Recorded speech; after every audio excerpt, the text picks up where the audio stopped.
Well, I'm really excited about this episode, Deja and Monique. When I think of you two, what you've built, and not just from a business standpoint, but what you've dreamed of. And we talked off camera a little bit how you're one of the few who can kind of intertwine the purpose driven life into their actual business as well. And so we can talk about that for a little bit or in a little bit here. But two words that come to mind when I think of Deja Monique are wisdom and nurturing. So both of you, thank you for being here today. Thank you. Thank you for having us. We are grateful to be here. Yeah. And it's good to see you on the other side because I see you often with Dr. Gabby from the Inside Space and over at Replenish. And we appreciate you as a client friend as well. Yeah, it's turning into quite the little campus over there that I frequent Yes. almost on a weekly basis. The central hub of hospitality care and well-being in the city of Columbus and beyond. So. That is so true. And I guess that's a good segue in here to the beginning of what you've built. Tell the listeners who haven't heard what is Replenish. How did you get into the wellness space, the wellness practice, and kind of take me back. I believe it's been 15 years now. So how did we get here and this journey, this beautiful journey that you're both on? Yeah, well, we come from a lineage of Black women, and my family lineage, Monique and I are spirit sisters. She came in the business year 7, but has known my oldest sister for some time, and they have a story. And it started, I believe, when my mom's biological mom gave birth to my mom. I do believe that the seed that we've been given called Replenish is, in fact, embedded into our DNA. When you have purpose, it's not found outside of yourself. It's found within.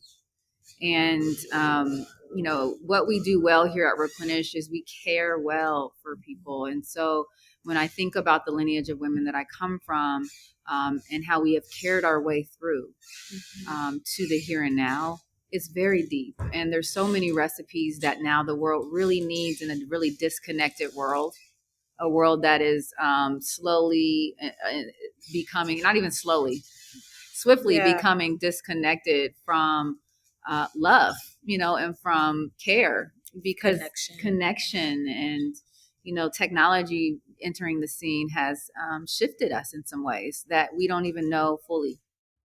So it started with my mom and sister and I, passionate about love, inspired about caring for humanity. And we care through the lens of healthy touch. Human touch is really, really vital for our well-being. In fact, we think we get our energy from coffee and all these things, and, maybe so. But, honestly, where we get our energy is when we rest, when we recover, when we restore. And then human touch, when you think about a newborn baby, when they have to, not a newborn, premature baby, they need skin on skin contacts, so that alone gives you so much education on how powerful human touch is for humanity. We often forget that, it's like, oh yes, the premature baby, it literally survives now because it was on the mother's chest and is able to have, or the father's chest is able to have skin on skin. And so human touch in a world that is tech driven now is actually more vital now more than ever. So we're very grateful to, I'm very grateful in particular to be in the touch industry for 22 years. I have so much intelligence now. My intuition has sharpened. There's so much data that you can receive from being in this industry. I would love to hear more about Monique because, her story is very interesting on how she landed with us and just in this industry in general. So first, it always energizes me to listen to our origin story, and I always wake up with abundant gratitude that I get to be in cooperation and partnership and get to hold pieces of this mission now. That is a divine gift. I grew up as an only child, so now having 2 sisters is incredible. I grew up in the South in a very beautiful family that was also passionate about care, passionate about tending to the land. I come from a lineage of farmers and birth workers in the South. And that wisdom has just been implanted into my DNA and carried out throughout my own lineage and my own time and years evolving here on this earth. And so I always knew that I was here to hold space. I didn't know what the definition of that was when I was younger. It looked many different ways, but I knew that that was part of, my purpose, my spirit's mission here on this earth. And so as I evolved into adulthood, I love that you mentioned about Chanel and I, our other sister Chanel and I, we've actually known each other since 1999. And so you talk about relationships and how they just take shape over time when you allow them to be organic and in co-creation, because who we were then, we've evolved so much since that time, but closer to the truest essence of who we are, at our most purest form. And so I went to school for social work and sociology and was a psych minor. I got out of college. I started doing that work very quickly. And so I was, crossing off all of the T's and dotting the I's and really successful in my career. And the way that our work started to kind of come together is I had grant funding for the girls that were part of the program that I was a program administrator for. And I knew that yoga was a powerful tool for healing trauma. And so I fought tooth and nail to be able to have this grant funding going to yoga programming, and reached out to Chanel and Deja, I think on Facebook.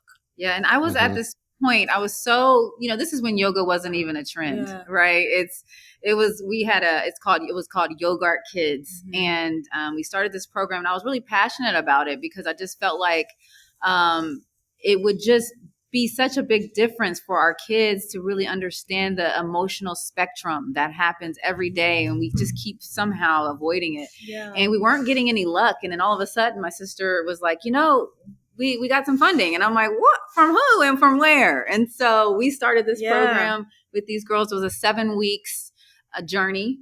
7 week spontaneous art, yoga, healthy dialogue. What are we doing? Yeah. Inspired meditation, empowering activities. And I'm telling you, it was so transformative. And that was what? 14 years? Was it like, it was probably like 12 years 12 ago. years ago. About 12 years ago. It was so transformative that I left my career. Wow. Yeah. And I was like, wait, we can't afford you quite yet. And she's like, it's okay, because I know this is my purpose. Wow. We work together. And now she's co-founder of the Yoga Carriage here at Replenish. So hang on, Monique, I want to double click on that because I think this is huge for listeners to hear. You just took a risk. Was that intuition? Was that just trusting the process? Like, I know I went to college for this. I know I'm in this box over here, but everything tells me I should be doing this. This is beautiful. Please, if you wouldn't mind, elaborate a little bit. Yeah, of course. Thank you for that, Michael. It made all the sense in the world and no sense at all. And so that's how I knew that it was driven by something that was bigger than me, intuition, faith, really deep trust, a partner at that time that also was like, yes, I see the vision and you should do it. I was terrified and had no idea what I was doing, but knew that it was right. What I came to realize is that my work looks different, but it still is in the same purpose, which is creating safe spaces for all humans to be well. And so the vehicle that I use to express that work looks different now, but the intention of it, the spirit of it is the same. And so many of those tools that I was using, that I was cultivating and learning, are still a huge part of our work now and how we navigate the work. But it was scary, and it took a lot of courage, a lot of deep dialogue with myself, a lot of trust and faith, and just I can remember sitting in the car outside of my office, and I enjoyed what I did still. So logically, it didn't make sense, right? I was invested here. I've been there 13 years. Wow. And so logically, it didn't make sense. But I remember sitting in the car and saying, like, I know I'm complete here. I'm this part of my journey is done. And what's incredible about the timing of this conversation is that we actually have a contract this weekend with programming, restorative curation programming for my former employer, the job Oh, that I wow. used to be in, with those same girls coming in to be able to receive the care, the well-being, the programming that we've cultivated here through that lens of restoration. So yeah, it's been quite the journey. I think that's what purpose does Yeah. for you. Though. You know, when the purpose comes in, it's coming from within, and it's only you know about it, right? And so it's not a logical. It's not a logical journey. It's not. You know, Sure. it's more of a reconciliation of what the world is kind of like saying you should be doing, and then what your inner world is like, your purpose is coming through like, well, wait a minute. Yeah. And I still have relationships with so many of my old colleagues, former colleagues from that period of time in life. And it's interesting to be in communication with them now, for them to see the big picture and hear them say like, oh, wow, it makes total sense that you're where you're supposed to be. Yeah. But before, I'm sure they were questioning, They like, were. you're going to do what? Sure. Like, Sure. small business. They're like, what? You know, and she was also held, right? Because she had two sisters that Yeah. we're going to just throw her out there. You know, I Yes. think we make our partnership look really easy, and it has been, because it's purposeful. Yes. We're meant to be It's together. spirit-driven. It's spirit driven. And but it requires deep cooperation and understanding. You know, all of those what we consider soft skills really are powerful, and we don't lead with a hierarchy over here. It really is. We move in twos, and we create and process and solutions in threes. Mhm. And it has really served us here as a Black women-led curriculum and business. Sustained us through COVID, through all of the upheavals of business world, the world of business and economics. Yeah. It sounds like you both define your why before ever coming together to worry about the business part. Is, Deja getting this funding and having these ideas and saying, Monique, come on board, but wait, I can't, you already have this thing going on. So for Deja, there was probably a little pressure there too of like, wait, she's quitting 13-year track record in this space to come join me. Like, I hope this works, right? There's a little bit of that in there. So both of you just trusting that process. And Monique, I love that it did come full circle with your former organization. It was almost like it's like this weekend. Yeah. It's like God, like the universe said, we're just gonna pause. She'll be back. Yeah. She'll be back to serve in a different manner. I love that. Well, it's not a surprise or for anyone who's been to Replenish, and they would agree with this. I know that you know walking through the doors, and it's like the minute you sit down, the you guys, the space that you can hold in that container is, there's a lot of times before any treatment, I'm like, I kind of feel better just sitting here. It's like the energy walking in the door.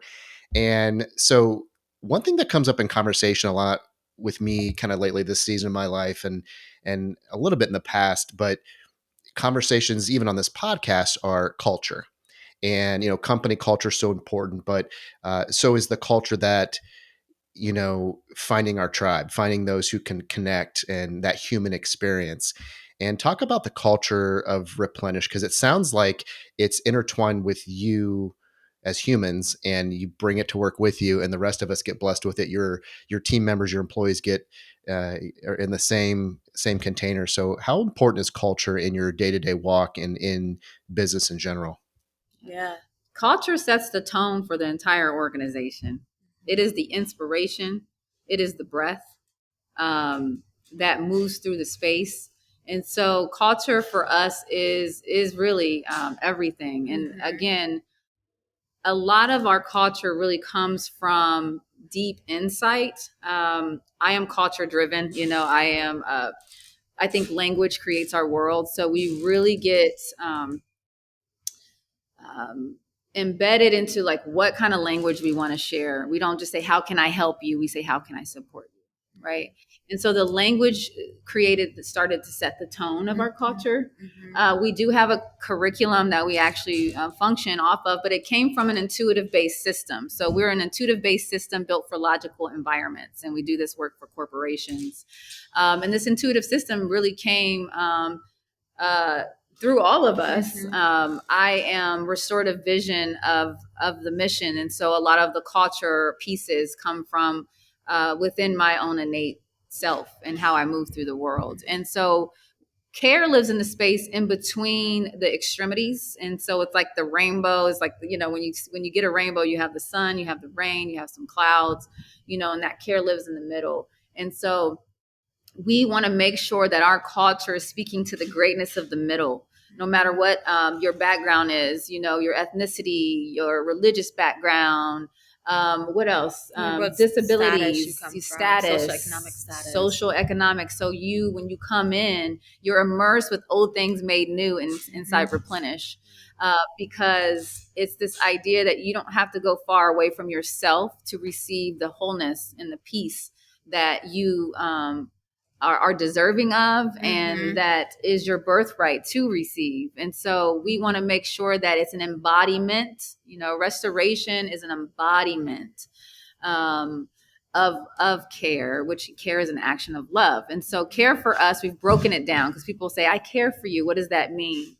Care is connection, accessibility, restoration, and evolution here. And so when we create pathways of care, we're looking at those 4 components. So everything that we do is very intentional. Intention is this idea of making sure that anything that comes into the space has a home, has a reason to be there. Purpose. It has purpose, and we wanted the space to speak our truth before we even have to say it. So thank you for sharing, Michael, around like when you come in, you just like, I'm okay with just sitting here for extra 5 minutes even, because it feels good. And there's something about Ivina that was in today. Absolutely. And then Ivina, yes, our dear friend Ivina, who is a client friend, but we ended up using partnering with everyday life people to build this mission. Ivina's from Bexley, Ohio, and she was a client friend for a long time. I used to work at Michael Garcia's in Bexley, and for 7 years, and I parted ways with them, and they were like a family. And so I still send them lots of love. And she came with me on my journey. And she's just really good with vintage furniture. She has a business called Furbished, and she literally supported. I called her up. I said, hey, I know you don't do this for a living, but like, could you just come and do this with us? And she said yes. And she's still on our journey. And anytime we need anything or we want to redo a concept, she's there by our side. And so I think our business also, that care, that space in between is how we operate. We're not looking so far away to find support even. It's like, okay, she's really into this. How can we elevate Ivina? And she elevates us. And it's just this beautiful cooperation that is friendship. And we call our client friends. It's a long name, but it's true. It's like client because it's professional. We want to make sure you receive what it is that you're coming to get to receive in restoration. But also we're talking about life and care and rest, and people come in our space. And our space also created this for us, where people are grieving and they come here. People are in transition or going through a divorce and they come here. Sure. It's not just, I'm going to come and get my eyebrows done or just get a massage, because yes, that too. But what our culture has set the tone for is the realness that life brings, and to be a space of belonging. You are because you belong is, I think, the best gift I can receive as an entrepreneur. Yeah. And I have to put this in there because it entered my mind earlier, and I was like, I don't know. It sounds kind of weird. Deja, you probably don't even remember this, but this is a pure example of that. It's not just the services people walk through the door. Is a couple of years ago, I walked in and you greeted me and I said, Deja, how are you? And you said, you took a deep breath and you said, I'm just trying to detach. And I was like, and I thought about that for like the next several days after. I was like, that's not just a place you go to get, your eyebrows done, or like you said, a massage or something like that. It's like this wisdom. And again, this nurturing, the words I described in the beginning of like, you just put everything you feel into the business and the business becomes who you are, and the people see that. And that, in my opinion, drives the repeat clients of like, okay, she was being vulnerable that day, and just I'm just trying to detach from what's not serving me. And I don't know, I just thought that was so cool. And Oh no, oh oh, no. You guys continue to talk. I'm gonna close the is garage. that the landscape? Thanks, Dave. Um, we're a space for wholeness, and wholeness brings a wealth of experience. So it's not, we're never, how are you? I'm fine, good, right? It's Right. never that. Switch of the light. But really holding space for the honesty of experience at any given moment of what's happening, including the things that we have no control over, like Sure. lawnmower coming by, right? So, yeah. So we created a space where we work with the space. We work with the universe, really. You know, Sure. it's like we are yoga for everyday life. We are beauty for everyday life. We are working with challenge, right? Like right now in this podcast, I love that this is happening because it's like we had the garage door open. It got loud. We need to close it. You know, how can we distill down the day in truth? The truth is Sure. there's noise, Sure. right? But how can we have our massage and learn to detach, right? Yeah. Or learn to notice the sound, be with the sound, but also learn to be able to shift into gratitude or Mm. to shift into forgiveness or to redirect our focus. Mm-hmm. Like this is what's happening in the internal world, and the world is really kind of forcing us inward because it's so loud, it's so disconnected, discombobulated. And so this work of restoration and care that we provide is really moving to the forefront for many different reasons. Corporations are even Sure. saying, hey, we need to reconnect to our purpose, and we don't know how because humans are all over the place Yeah. in this multidimensional playing field, right? Sure. And so our culture is now a curriculum that is paving the way for the work that we're doing in the future. Now we have, and all that culture work came from within, but we put it down on paper and reconciled it and reconfigured it in a way where now corporations are asking us to come in and do this work because we're care Mm-hmm. strategists. We're, Sure. we're able to sit with folks and really curate care and reconnect. What we do well is we build healthy relationships and we connect communities, and we know how to do that really well.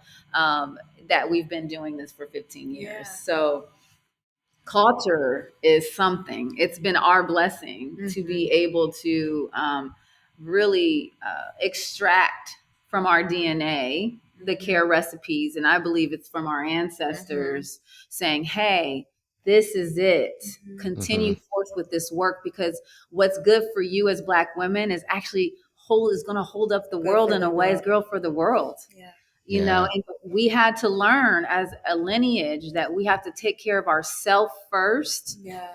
family, community, and then out into the world, and in that order. Sure. That was our lesson that Yeah. we had to take in from our grannies and our Yeah. Aunties and aunties and Yeah. I think that's a great awareness to put out there for listeners to hear that too, is you got to take care of yourself first, right? That's the cause of the result too of burnout is, trying to scurry around and make sure everybody else is okay and leaving yourself right. last. So Yeah. with that said, how do you navigate, you are human, so holding space for people on a daily basis and, be it in the services you provide, be it, navigating, maybe a team member is going through some things that you are there for, but at the end of the day, it's got to be a little emotionally draining because you are humans and you are extending, even though you're putting yourselves first, you're extending out to not only your personal lives, but again, intertwining it into your career. Is how do you navigate that at the end of the day? Because I know you both have families, you go home and how do you, I guess, pause and then restart after some days have to be just emotionally gone? Yeah. that's a really great It question. is. Honestly, it's our leadership model that protects us. Deja mentioned we don't operate in a leadership system that has a hierarchy. It's spherical, has a spherical design. And what we mean by that is that there's no labels to hide behind.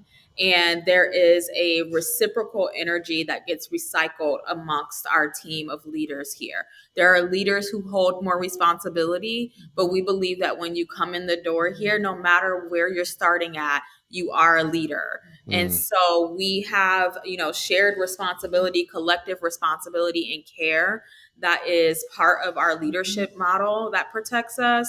And also going back to that culture, our curriculum that we hold, our care curriculum, the practices that we give to our client friends, the space that we hold for our client friends, it is reciprocal in the way in which we hold for one another and for our kinship. That's our employees here. We refer to our team as kinship, how we operate internally as well.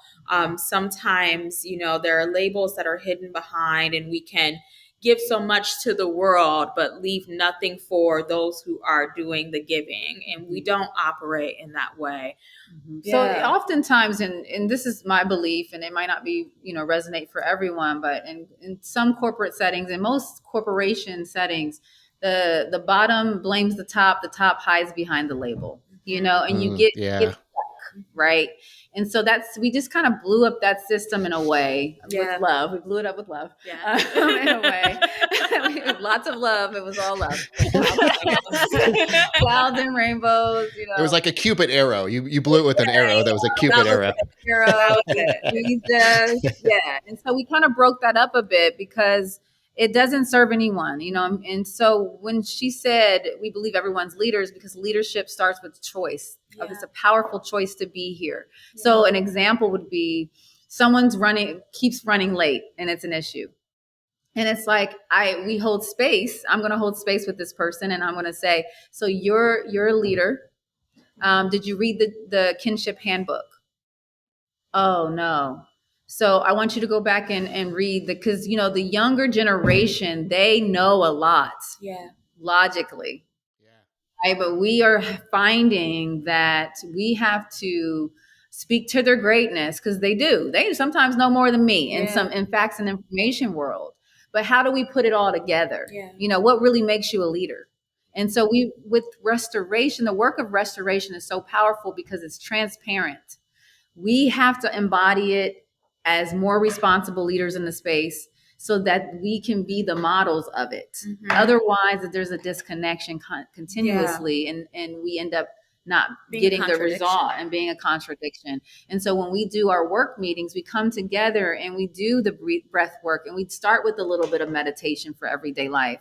And then we get into the purpose. And then when they walk out of here, their senses have been engaged. They are more awakened with the purpose. And they also feel whole because they've been cared for. And this is the work we do for corporations now because we do it for ourselves. But it was a journey. It was not easy. There was a time like maybe right when you actually appeared. Thank God she appeared because me and my sister were pregnant at the same time. Wow. And the babies were born on the same day. That's an important part of this story. Oh, wow. On the same day. I mean, we cannot make this up, but it was, we hit a wall. It was like all these employees and like, and literally, you're right. The feelings and emotions and everybody. And when you open that up, you have to have a curriculum for that because there's a lot of emotions that everyone has. And what do you do with all these emotions? And we were exhausted and we were learning through our lineage. And this is the lesson that I was telling you about, that we were taught as Black women to care for the world first. Then our family, then maybe we'll get to ourselves, but there was never not enough energy to do that. So we just continued that care for the world and for the family. And now we realize though, that becomes, it deteriorates the family unit and it begins to deteriorate the actual caregiver that has the energy and the wisdom to be able to hold this all together for decades to come so that the other generations can receive. And so we have received that lesson. We have received that lesson. And I am so grateful for that because it's shifting the trajectory of history. Yes. It's a big deal. Yeah. What a gift to give to those, your children and those who come behind you, right? To stop that generational pattern, to start putting yourself first, and that, which leads to self-respect, self-love. So that's a beautiful awareness. So thank you for sharing that.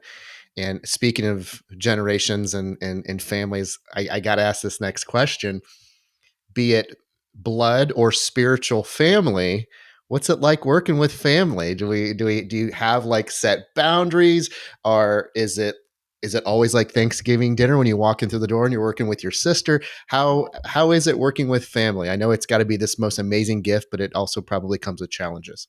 There's something that comes up immediately, and I think this is where I got this. It's not a slogan, but it's like this quote now that we'll say that came. Oh yes, challenge sharpens our purpose, and I think having a family business gave birth to this realization that curiosity over judgment. Mm-hmm. So we naturally judge. Um, Instead, when challenge appears, we get more curious about why that challenge. Because if you don't, as family, because it's a multi-layered experience. Yeah, it's like the challenge is here, but now I'm little sister, she's older sister, mom is there. Yeah. So now it's like mom, is putting me in the box because my natural patterns are this, and then so we had to get curious first so that we can open up the layers. That's right. And we first addressed the business layer because that is what kept us sound of like, okay, we are here and here's this challenge. What does the purpose need? The purpose always saves us. Mm-hmm. And then we handle the purpose. Mm-hmm. And then within that continuous curiosity, and then you realize, oh, I am no longer feeling like that is what I need to be doing here. You guys are putting me in a box because I'm the little sister and I have big moves I want to make in the world. And, so that's something that comes up. What about you? You named it when I first came into the business as partner as fast-paced therapy. It's fast-paced and that therapy, is the truth, right? Because now it's not just us and our mom. We've also evolved in a way where Deja's oldest daughter, Brielle, is here. My niece, Kendall, is here. And so there are ways in which we're continuing to spread our wings and what it means to be a family business. And so it brings challenge to the forefront in a way where you learn that challenge is here for you. That is not something that's happening to you. Yeah. That's that curiosity. It's like, oh, it's here for me. It's here for me. You're leaning into it. Yeah. Yes. Building a relationship with it. Building a healthy relationship with it. And also, I think we've had to learn more recently to find space for relationship and sisterhood, not centered just on business and on work, because so much of who we are is the work, right? The work, we are an embodiment of the work. And also like, let's play. Yeah. Like, let's have fun too. Like, let's do things that are just spontaneous. Let's, go to Asheville. Let's travel together. Let's do things that are just for the pure joy and fun of it. Sure. Kind of get that reset with each other outside the boundaries of quote unquote work. With that said, how do you navigate, what you get to do? And this is where we'll kind of come back to the beginning of intertwining purpose, and you also get to monetize and make a living off of this, is the mundane task of being a small business owner. So how do you step away when you're in this beautiful space of giving not only to yourself, but also giving to others in the space and holding this amazing container to, oh crap, here's the business part. I got to pay taxes. I got to go order toilet paper. Oh, the candles need restocked. How do you navigate the actual mundane task of business? That is like literally the candles need restocked. Right. I was just thinking of like things that in your space, and I was like, okay, well, they have to have the rest of the world's small business, not problems, but boxes you got to check, things you got to do, but it's got to seem so mundane when you think of big picture, everything you just talked about and the energy you're putting out there, and the rest that you're giving people who walk through those doors. Yeah. So the question is, how do we navigate those waters of the mundane? The mundane for us it's hell because of the system in some ways, but it is a mundane sort of like, oh my gosh, how do we deal with all of the things, especially with this economy, right? And so we actually have been in a huge pivot. of reformulating and redefining how we're going to move business wise in our structure. We're living in an interesting time. So that was like a big question, Michael, because it is an interesting time for a small business. And I say we're a purposeful business and we're smaller. I've changed the language a little bit because I'm looking for big dollars right now. And so we are actually an evolving business and we're not as small as we were, Mm-hmm. and we Mm-hmm. need support right now. And so we are shifting our structure. And so that part is building relationships is not hard, but we don't get paid for that. Right. And that's Sure. what we do well. And so we're beginning to, I believe, set the tone where people can see that this part of business really matters, relationship building. So how I can answer this the best way is some days are really hard, but because we have this sense of togetherness, this sense of, okay, this day's too much for me. Monique, you're up because she has more energy than I do. Where I need to pause, take my shoes off, and go walk in the grass for a second and just be. We Yeah. literally do things like that We around do. here. You'll see me, with my shoes off, like walking around the grass because I need a moment. Because this work is really complex. It is not easy. We make it look easy, but it's not. You are dealing with um, you're responsible for humans in every way possible, for their bodies, their own table, to young people who don't have anywhere to live even, Yeah. and they're having trouble with figuring out life itself. And so how do we do that, is a question that I pray about, is a question that I ask myself, but there's not necessarily answers. I think that we ask a lot of powerful questions around here that we allow to ponder, so that our whole self can rise up into that question and find a solution of some kind in Mm-hmm. one given day. Mm-hmm. That's a beautiful answer. Yeah. It really is, and I think that gives Deja your gives yourself the freedom to say, like you said, we built great relationships. Mm. However, we still our job is to bring in dollars to the door, right? And We it's don't want to okay, go out and the that's door. totally, it's um, and with that said, how do you? I guess what advice would you give to someone who's in that space of maybe kind of leaning, Monique, where you were just 12 years ago, of like, okay, I'm happy over here, but I've got an opportunity, or I'm kind of hearing a whisper, I'm kind of seeing something over here that could be more my purpose, but my entire identity is wrapped up in my career and I don't know how to get out of that funk. When someone says, ask about me, 90% of my conversation goes to my job. And I think I think our society is slowly uh, walking away from that mentality, but we're a long way from it. Of, when you meet someone in the first 2 minutes of conversation, so what do you do for a living? And versus asking questions about how they show up. What do you like to do for fun? What did you do last weekend? Which I mean, we're adults, but why can't we ask what's your favorite color and why? Simple Yeah. conversations. But We ask those questions. Yeah. yeah, my therapist says it's unlearning the things that we've learned that maybe don't serve us, right? And so rather than we're trying to relearn things. So what advice would you ladies give to someone who feels like they are trapped in the identity of their career? That's a really big question. Well, first, I would say to practice a lot of grace for oneself, practice abundant grace, because just recognizing that, having the recognition of, ooh, I actually don't know who I am outside of what I do, you know, Mm-hmm. Yeah. awareness, particularly in today's world that is so answer and fact based driven and can be very transactional in ways. The most intimate relationship that we can have on this planet is a relationship that we have with ourselves. So, really starting to get to know oneself and asking ourselves those questions of, what do I like? Who am I? Mm-hmm. Who am I? Journaling is a powerful, powerful practice for me. Meditation as well, whatever your practice looks like, but coming into closer relationship with oneself through whatever mechanism you choose to use for that, to ask yourself, meet yourself with curiosity, almost like you're meeting yourself for the first time. Yeah. If I were getting to know a stranger, if I were even courting Mm-hmm. someone, that is completely a stranger to me? What questions would I ask? What would I want to know about them? And asking those questions to yourself, getting really curious in that way where you become your own best friend in a way, to start to undo some of the ways that we tuck the truest nature behind the labels is Oh, wow. really big and important work. Mm-hmm. Yeah. Well said. Yeah, thank It's you. Yeah. beautiful.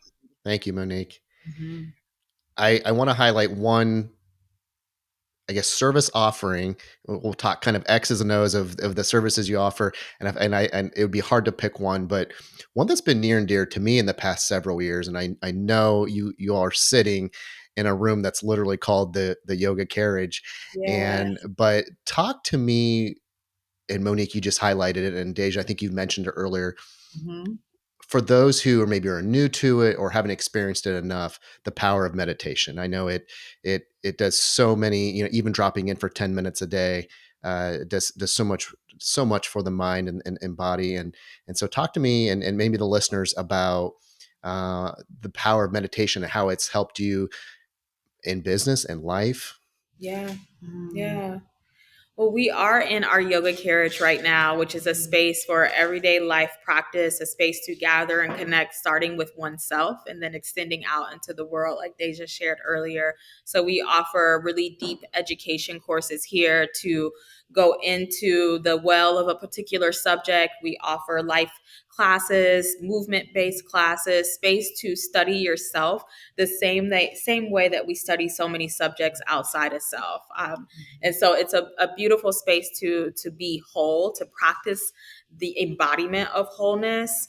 Meditation has saved my life and my mind over and over and over again. It is what brought me closer to that truth of knowing, okay, it's time to pivot out of this career and go into something that is brand new, but also still very much innate to who I am. And I love what you said, Michael, about a practice having to only be 10 minutes. We believe that care is cumulative here. And so meditation for us doesn't always look like being in a seated practice for 30 minutes or 60 minutes. It can Yeah. be 4 minutes between meetings or when you're getting out of the car before you get to the front door. It can be the moments that Deja talked about of being in the grass outside with no shoes on. I Yeah. circle the parking lot around here. If you ever come in and see me circling the parking lot, that's what's happening. I just walk meditative circles around the parking lot. And that practice, the practice of meditation for us is one that really keeps us tethered to self, keeps us in the present moment awareness and in the embodiment of not only the work, but with our truest self too. And it's not about perfection of like silencing the mind. If you can do that, that is beautiful. But actually be present with your thoughts too. Mm-hmm. Notice your thoughts. Notice if they're yours or if they're coming in from another source, particularly in this time that we live in, this age of information and technology. As you say, often says, like, notice whose thoughts are actually informing your choices and your decisions as you're moving through the day. Meditation is the doorway to the inner world. Yeah. It's the way in which we're looking. Mm-hmm. Um, Meditation is not, it's that, like you said, it's not just, sitting down with your eyes closed. It's the way in which we're being. Yeah. Right. And, meditation is here for us because there is a new education coming in around the inner world. The Mm-hmm. inner world we're finding is more complex to deal with. Like you Mm-hmm. said, what do you do with something when you're stuck in a role and you can't get out of it, and you have a purpose and all of these things are going on? We're the tools for that. Yeah.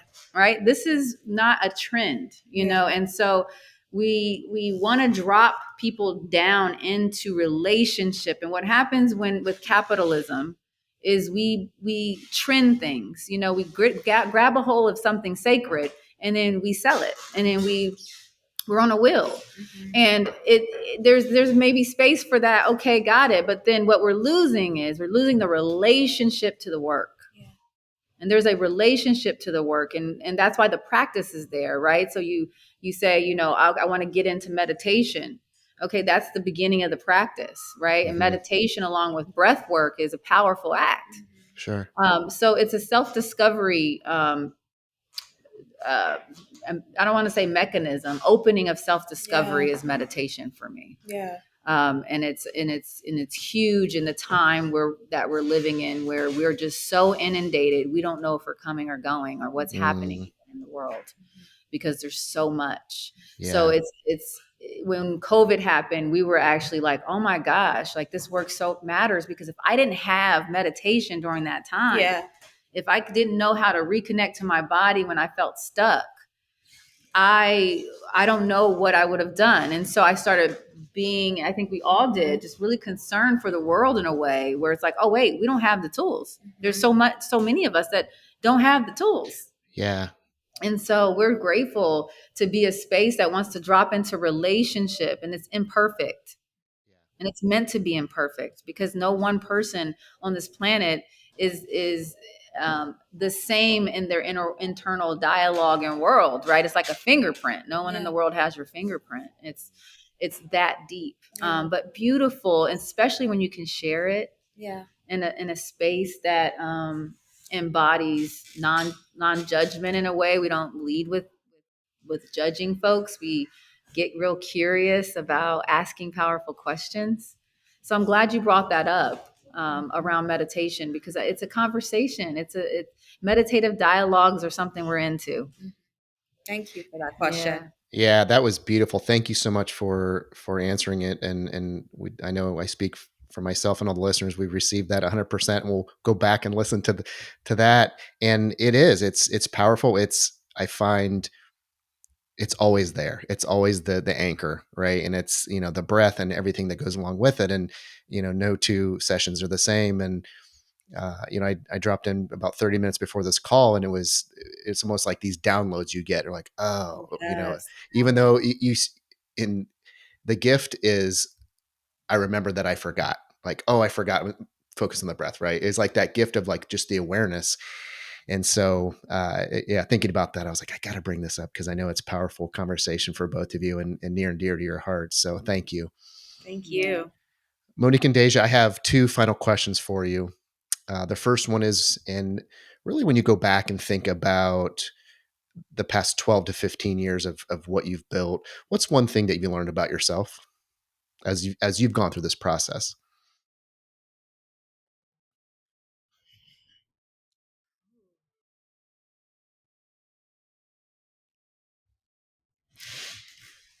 I would say to my younger self that there is so much more in you than what you may believe or what the world may have told you to believe.